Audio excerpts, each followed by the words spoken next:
Assalamualaikum warahmatullahi wabarakatuh. Oke, kita lanjutkan saja ceritanya.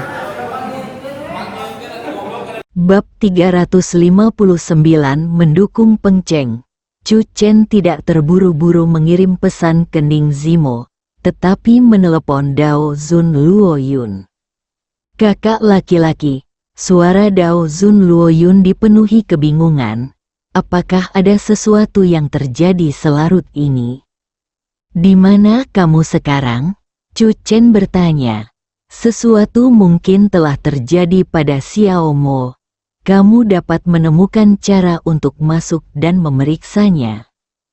Dibandingkan dengan tim investigasi Jiang Yingtao, Chu Chen lebih percaya pada Tao Luoyun. Saya berada di dekat dermaga Qianye, dan saya telah menghubungi Ning Zimo selama 10 menit. Luoyun menjawab, lalu berkata dengan tegas, saya akan masuk dan memeriksa sekarang.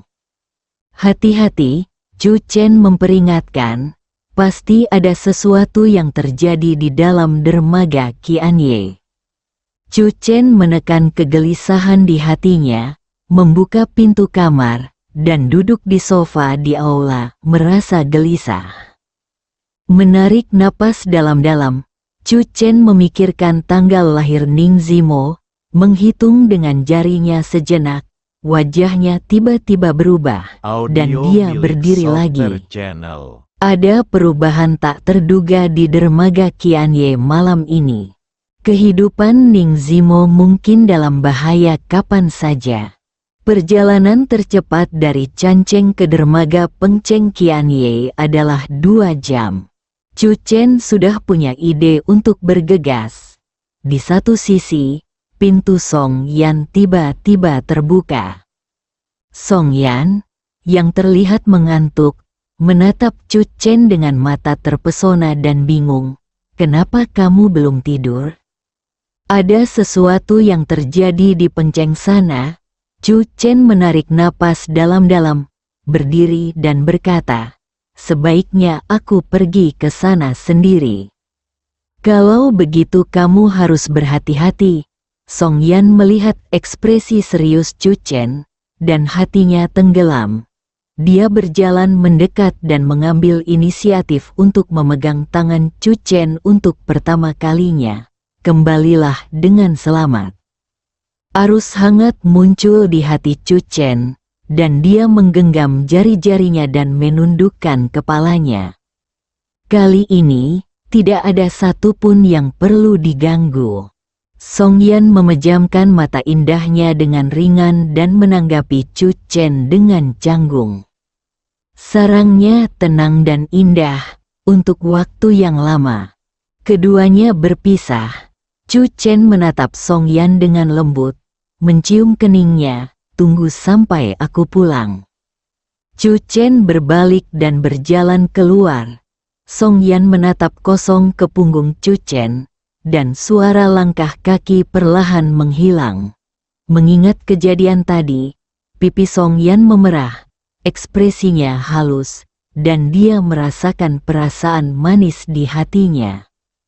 Di depan tumpukan bunga plum, Chu Chen melangkah mendekat dan menemukan bahwa Song Qiu masih berlatih tinju.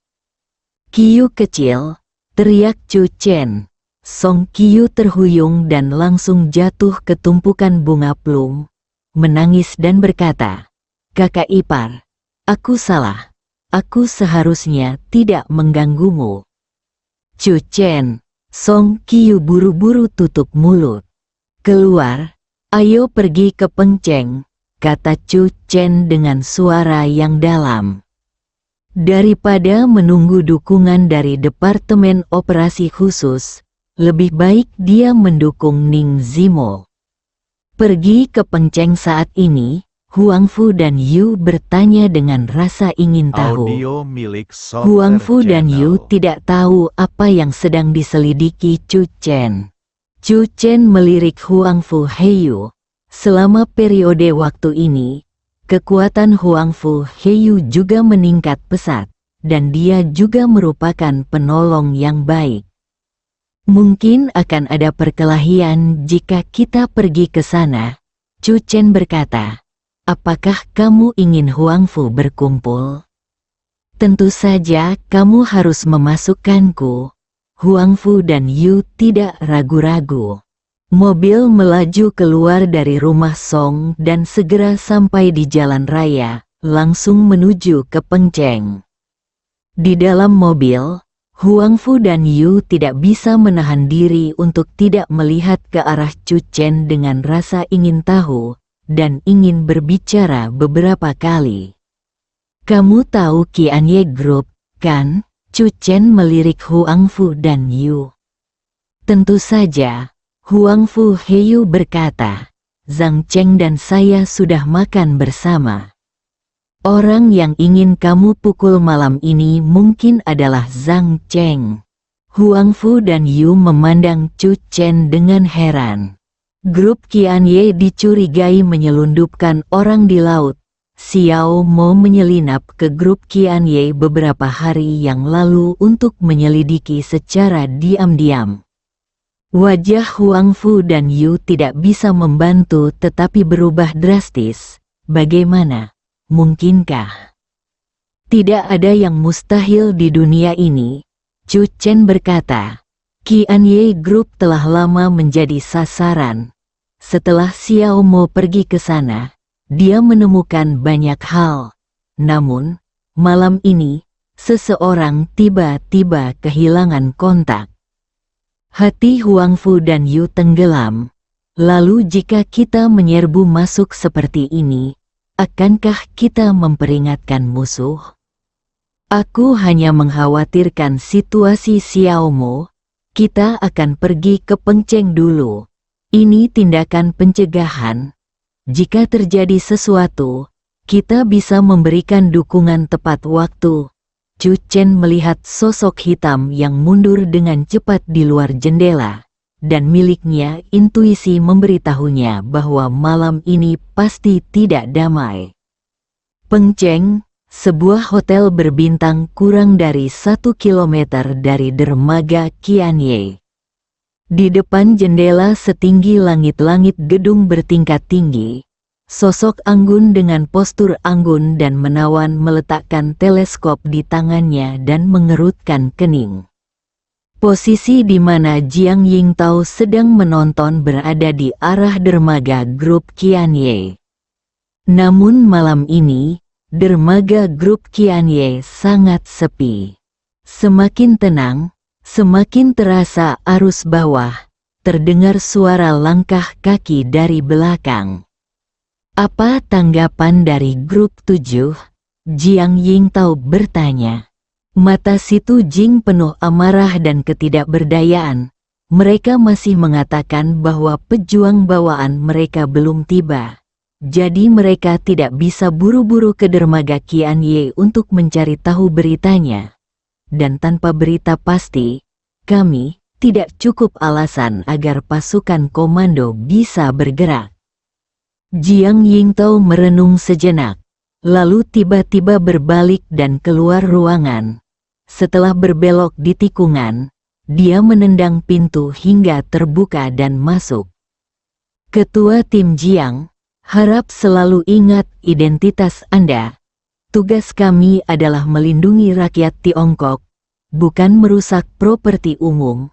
Seorang wanita berusia sekitar 30 tahun, mengenakan pakaian formal, dengan wajah dingin, menatap Jiang Yingtao dengan tajam. Percaya atau tidak, hanya karena kamu menerobos seperti ini, aku bisa mengadu ke atasanku. Demi kerjasama, aku tidak akan berdebat denganmu. Kamu boleh kembali. Ketua tim Chen, Anda juga tahu bahwa kami bekerja sama. Jiang Yingtao berkata dengan suara yang dalam. Tolong analisis situasi saat ini. Keberadaan penyelidik kami tidak diketahui dan nyawanya mungkin dalam bahaya kapan saja. Dia membutuhkan dukungan kami. Ketika Anda bisa bergabung dengan Departemen Investigasi Biro Operasi Khusus, Anda seharusnya memiliki kesadaran untuk mengabdikan diri Anda pada pekerjaan investigasi. Chen Zhangyi, pemimpin grup 7, mengetukkan jarinya ke meja dengan wajah cemberut. Menatap Jiang Yingtao, bagaimana mungkin saya tidak tahu apa yang saya lakukan sekarang? Situasi, bukankah penyelidik hilang? Dilihat dari situasinya, ini mungkin merupakan terobosan yang bagus, yang hanya membuktikan bahwa pihak lain telah mengambil tindakan, atau bahwa penyelidik kita telah menemukan beberapa petunjuk penting. Yang perlu kita lakukan sekarang adalah menunggu dengan tenang. Qian Ye akan ada kabar baik terobosan yang datang dari dermaga. Bagaimana jika berita itu adalah berita buruk tentang penyelidik kita? Jiang Yingtao menatap Chen Zhangyi dengan dingin. Anda bertindak karena emosi. Chen Zhangyi tampak menghina. Saya benar-benar tidak tahu bagaimana Anda menjadi pemimpin tim ini. Tidak ada peluang dalam menyelidiki suatu kasus. Hanya dengan memberikan instruksi yang akurat di bawah akurat keadaan dapatkah kasus ini diselesaikan? Jika kami mengirim orang secara langsung untuk memberikan dukungan seperti yang Anda katakan, itu akan menyebabkan terungkapnya seluruh situasi operasi khusus, dan situasi kami akan menjadi sangat pasif. Chen Zhangyi berdiri dengan sikap yang mengesankan. Setelah kita diberitahu, kita perlu waktu hingga tahun monyet untuk melacak bukti kriminal grup Qian Ye. Penyelidik yang hilang itu bukan dari grup 7. Tentu saja kamu bilang begitu. Si Tu Jing di samping tidak bisa menahan diri untuk tidak bergumam. Saya tidak menargetkan kelompok manapun. Chen Zhangyi melirik si Tu Jing, dan matanya kembali tertuju pada Jiang Yingtao. Anda tidak perlu khawatir meminta saya mengirim seseorang. Dan bahkan jika Anda ingin mengirim seseorang, selesai, saya akan menghentikannya. Semua yang saya lakukan adalah pilihan paling bijaksana untuk menyelesaikan kasus ini. Pilihan yang bijaksana. Mata Jiang Yingtao menjadi lebih dingin. Mengirim seseorang ke sini. Apakah perlu untuk memperingatkan musuh? Seorang pejuang bawaan dapat menyelinap masuk dan menyegel napasnya sendiri. Selama dia berhati-hati, dia tidak akan mudah ditemukan. Apakah kamu 100% yakin? Chen Zhangyi membalas. Ketua tim Jiang mungkin belum membaca informasinya. Di dermaga Qian Ye, tidak hanya ada prajurit bawaan, tetapi bahkan prajurit tingkat Grandmaster, kolam dan sarang harimau. Siapapun yang masuk akan berada dalam bahaya, dan hanya ketika mereka mengambil tindakan nyata, kekuatan tim komando dapat menghadapi preman-preman ini. Wajah Jiang Yingtao serius.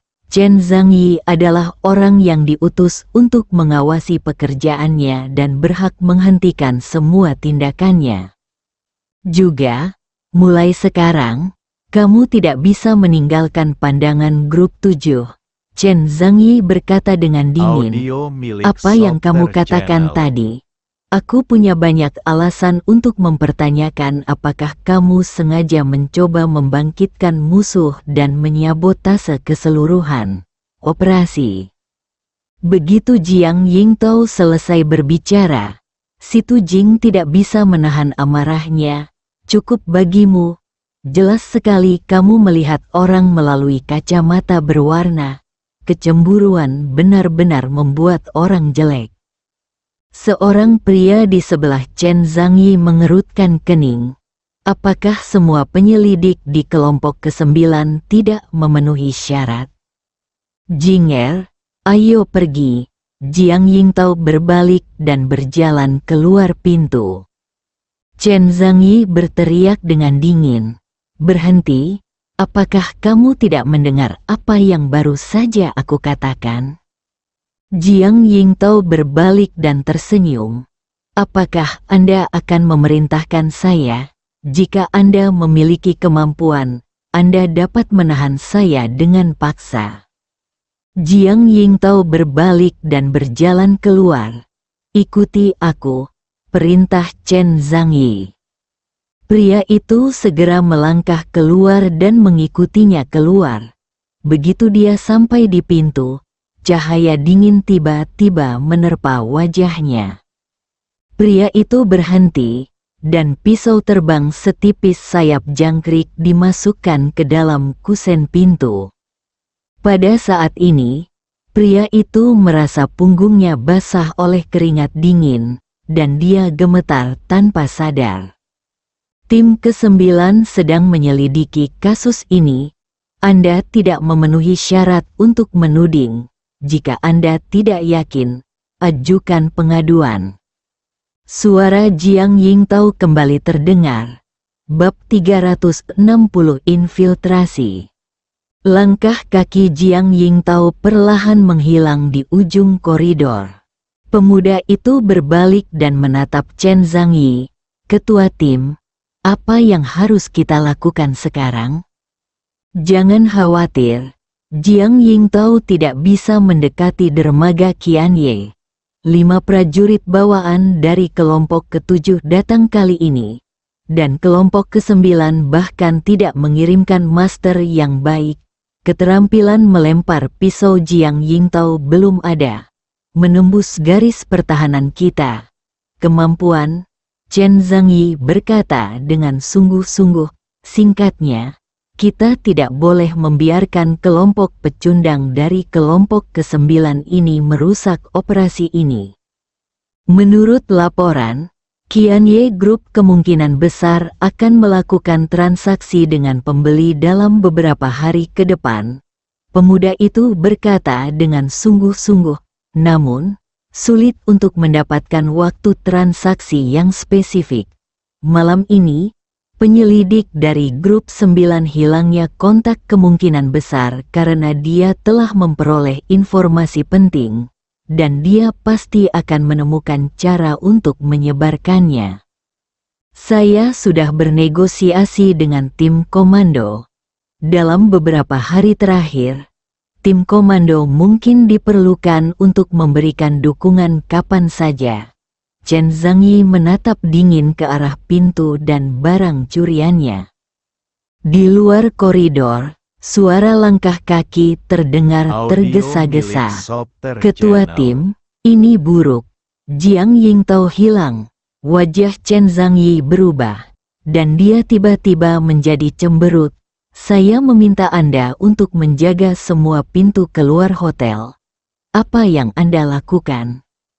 Kami dengan jelas melihat Jiang Yingtao dan Si Tujing memasuki lift. Tetapi pada akhirnya, hanya Si Tujing yang keluar dari lift, dan Jiang Yingtao hilang. Limbah, Chen Zhangyi tiba-tiba merasa seperti ditampar wajahnya. Baru saja dia berbicara tentang 9 kelompok sampah, dan Jiang Yingtao tidak mungkin meninggalkan hotel. Tetapi dalam sekejap mata, Jiang Yingtao menghilang di bawah matanya. Ketua tim, ini juga menunjukkan bahwa memang ada yang salah dengan Jiang Yingtao. Saya khawatir dia akan mengatakan yang sebenarnya. Pemuda itu berkata dengan suara yang dalam. Qianye Group dan Yang Aquatic Products keduanya adalah pemegang saham Yongye. Kami sudah lama curiga ada sesuatu di balik keseluruhan transaksi. Yongye lah yang mengendalikan. Identitas Jiang Yingtao sangat sensitif. Segera laporkan berita ini kepada Kapten Sun dan biarkan dia mengambil keputusan. Chen Zhangyi mendengus. Tindakan tidak sah Jiang Yingtao kali ini pasti tidak akan menjamin posisinya sebagai ketua tim. Hanya situasi operasi khusus yang tidak bisa lagi mengakomodasi dia. Dia juga harus memikul tanggung jawab hukum. Dermaga Qianye, sepi di malam hari. Suara deburan ombak yang menghantam pantai terdengar berulang kali. Jiang Yingtao sudah mengenakan pakaian malam, matanya jernih dan penuh pesona, dan dia diam-diam mendekati dermaga Qianye. Jiang Yingtao bukanlah seorang pejuang, dia memiliki keterampilan bertarung yang baik dan kemampuan sembunyi-sembunyi yang kuat karena pelatihan militer khusus sistematis yang dia terima ketika dia menjadi tentara. Jiang Yingtao adalah yang terbaik di antara angkatan yang sama pada saat itu. Secara kebetulan dia mempelajari teknik melempar pisau dari seorang senior di Biro Perang Khusus.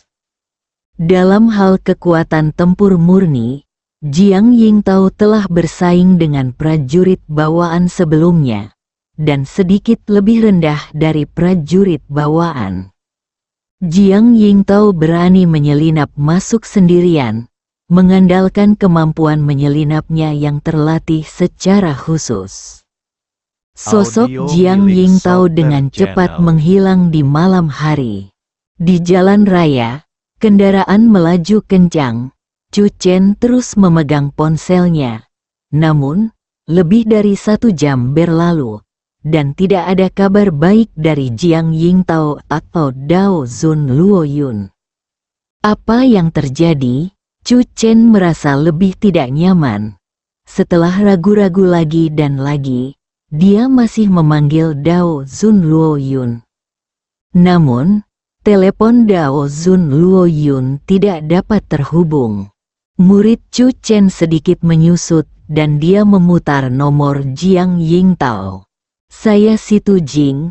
Ketika panggilan tersambung, Si Tu Jing tahu itu adalah Chu Chen dan berkata langsung, "Pemimpin tim menyelinap ke dermaga Qianye 10 menit yang lalu, dan ponselnya ada di tangan saya."